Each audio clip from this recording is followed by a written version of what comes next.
Olá, quinta-feira, 11 de agosto de 2022. Eu sou Sérgio Costa e este é o Câmara Rio Notícias, segunda edição, que hoje tem os seguintes destaques. Por unanimidade, o Conselho de Ética da Câmara do Rio aprova relatório final que pede cassação do mandato do vereador Gabriel Monteiro. O parecer não é mais meu. O parecer e o voto pela perda do mandato do vereador Gabriel Monteiro é do Conselho de Ética e Decoro Parlamentar da Câmara Municipal do Rio. Câmara de Vereadores faz audiência pública para discutir projeto de lei que institui a política de dados abertos na cidade do Rio de Janeiro. E questões de mobilidade urbana e meio ambiente são temas de debate durante a 10ª audiência territorial da Comissão Especial do Plano Diretor, realizada em Bangu. Não saia daí, a gente volta já.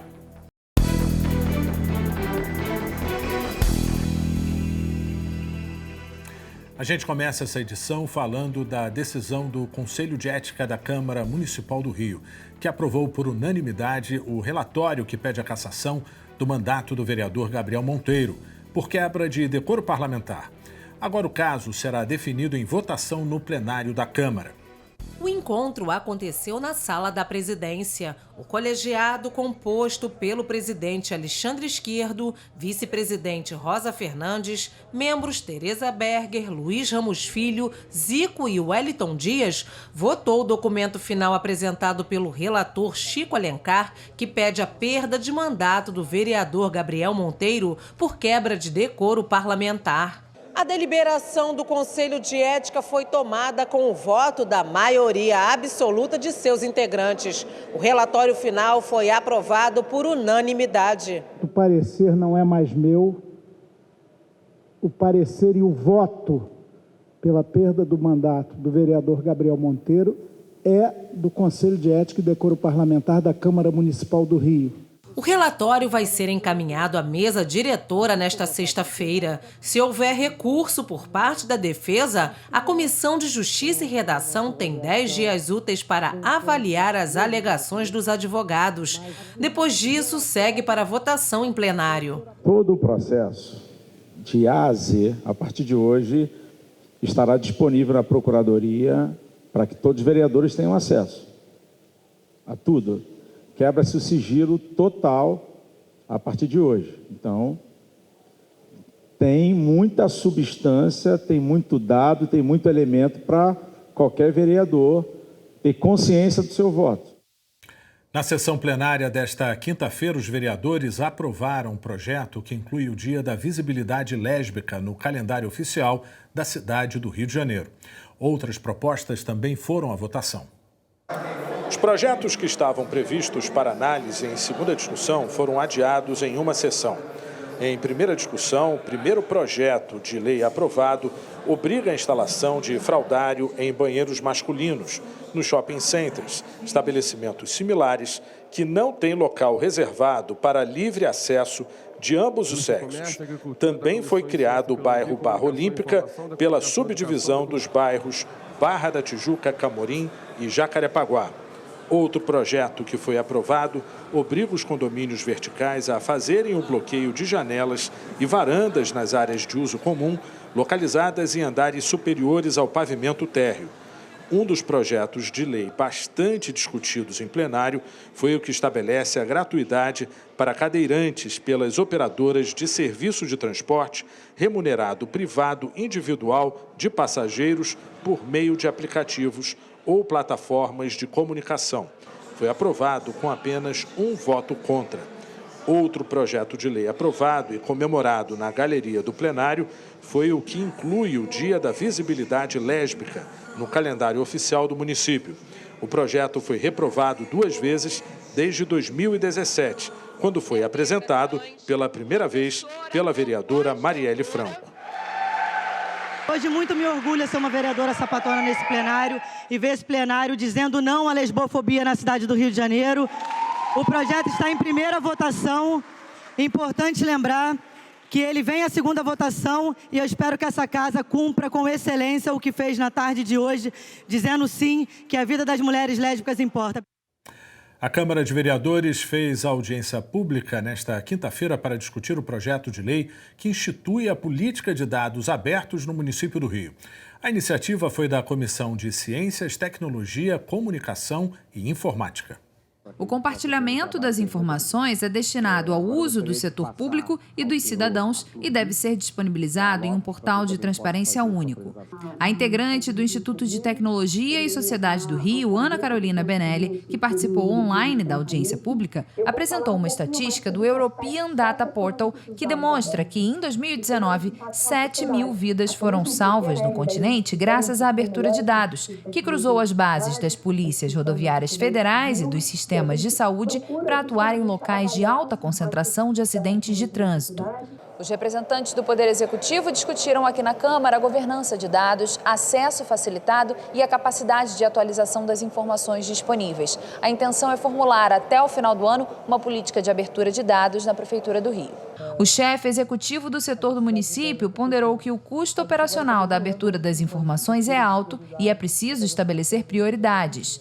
Para você abrir os dados da melhor forma possível, catalogados, documentados e atualizados de maneira recorrente, isso demanda um esforço para cada uma das tabelas que você, datasets que você libera. O que a gente recomenda é que exista uma priorização, dado o uso e a importância desses dados para a política pública e para a discussão pública que acontece atualmente, para que a gente consiga abrir os dados que importam antes de todos os dados. O coordenador-geral de governo digital explica que a transparência e a abertura de dados são conceitos diferentes, mas complementares. Um aspecto é um dado preparado, tratado, do jeito que a prefeitura entendeu que poderia apresentar, e no outro é alguma coisa feita sob demanda. Quando a gente está falando de dados abertos, é um passo que a gente dá além disso, no sentido de que a gente já pega as informações e já coloca in natura, digamos assim, no nível mais detalhado possível.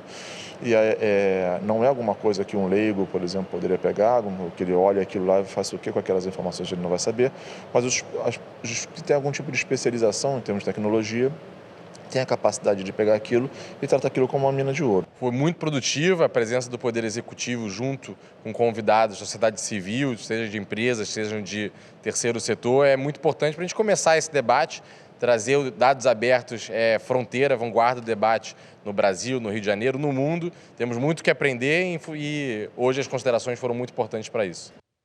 A cidade do Rio de Janeiro continua em estágio de mobilização. Um ciclone extratropical chegou à cidade com ventos de mais de 90 km por hora. Pelo menos 50 árvores na capital foram derrubadas. Durante a tarde, choveu forte em algumas regiões da cidade. A Marinha emitiu alerta de ressaca para toda a orla do Rio. O mar está agitado e algumas praias as ondas podem chegar a 4 metros de altura. E você vai ver depois do intervalo. A audiência territorial da Comissão Especial do Plano Diretor discute mudanças urbanísticas para as regiões de Bangu e Realengo.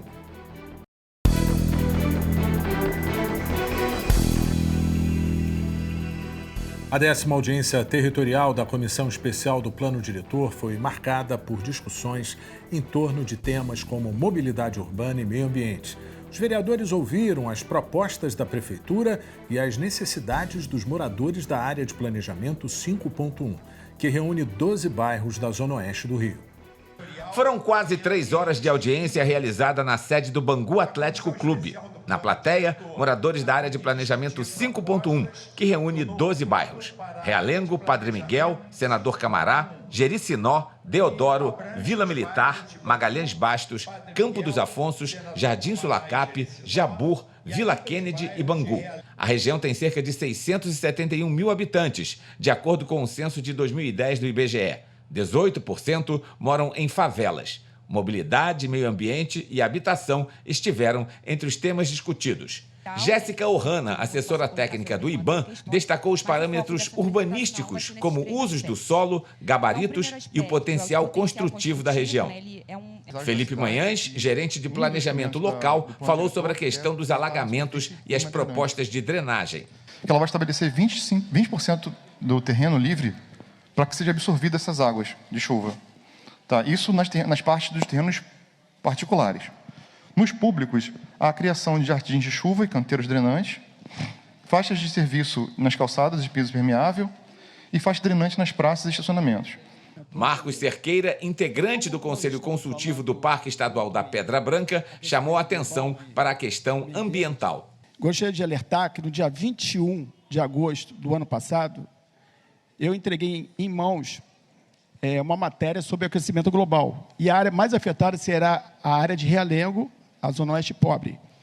E estamos lutando pelo Parque Realengo 100% verde, porque se houver desmatamento, tudo isso que nós estamos falando aqui é só para dizer, botar no papel. A gerente de macroplanejamento da Secretaria Municipal de Planejamento Urbano fez uma avaliação positiva da audiência. Eu acho que a audiência foi muito democrática, trouxe uma série de discussões fundamentais, demandas já antigas e que muitas delas podem ser incorporadas ao plano diretor, outras serão encaminhadas aos órgãos técnicos para que possam agir rapidamente na solução dos problemas, como a questão das linhas de ônibus que estão retornando, por exemplo, ou obras de drenagem. A importância dessas reuniões é muito grande, porque o povo pode prestar sua contribuição dizendo assim, está errado, está aqui, como estou falando hoje sobre a questão do Parque Verde de Realengo, onde é uma proposta que tramitou na Câmara para aumentar potencial construtivo e o povo diz o seguinte, nós não queremos construção ali, nós queremos um parque para a população. A gente precisa garantir essa questão dos modais de transporte estarem integrados para resolver o problema da mobilidade das pessoas. E principalmente aqui, na questão de meio ambiente, tanto o enfrentamento das enchentes, quanto a questão do Parque 100% Verde de Realengo. Isso tornará a vida das pessoas aqui nesse território muito melhor e tornará, é claro, a cidade mais justa, que é o que a gente quer, com o plano diretor. Assuntos relacionados à Guarda Municipal foram tema de audiência pública realizada pela Comissão Permanente de Assuntos Ligados ao Servidor Público. Audiência pública promovida pela Comissão Permanente de Assuntos Ligados ao Servidor Público, presidida pelo vereador Jorge Felipe, ouviu representantes da Guarda Municipal sobre as reivindicações dos agentes da instituição. Na pauta, reformulação na Lei Complementar 135 do Poder Executivo, que instituiu o plano de cargos, carreiras e salários da instituição, o déficit de servidores e a melhora nas condições de trabalho dos agentes. O encontro contou com a presença de vereadores, do deputado estadual Rodrigo Amorim, do comandante da Guarda Municipal, inspetor-geral José Ricardo Soares da Silva e representantes dos servidores. A comissão de assuntos ligados ao servidor público, a administração de assuntos ligados ao servidor público, está promovendo essa audiência pública para discutirmos o tema relevante que é a Guarda Municipal, que fala tão alto aos nossos corações e cujo trabalho nós temos sempre que enaltecer, dada a dedicação desses profissionais de segurança. Então, estamos aqui hoje ouvindo-os para poder discutir junto ao Poder Executivo a solução para os problemas que os angustiam. A RioTour abriu nesta quinta-feira o cadastro de blocos de rua para o Carnaval de 2023. As inscrições podem ser feitas até o dia 30 deste mês.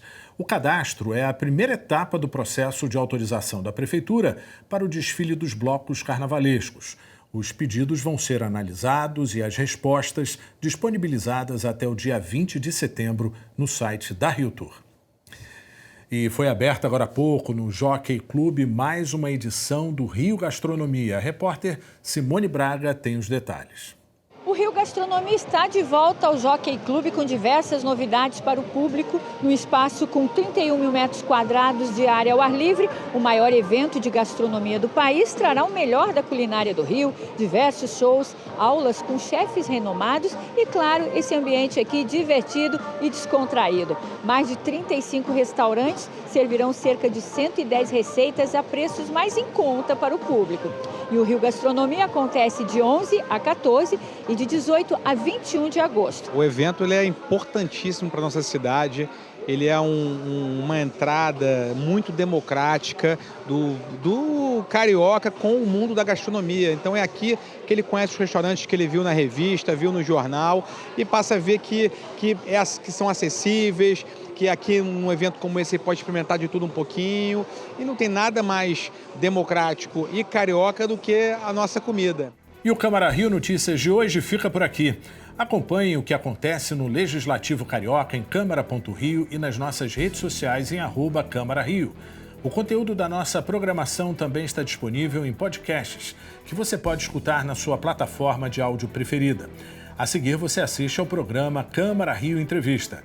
Hoje a entrevistada é Bianca Simãozinho, empreendedora social do Instituto Mundo Novo. Obrigado pela companhia e até amanhã.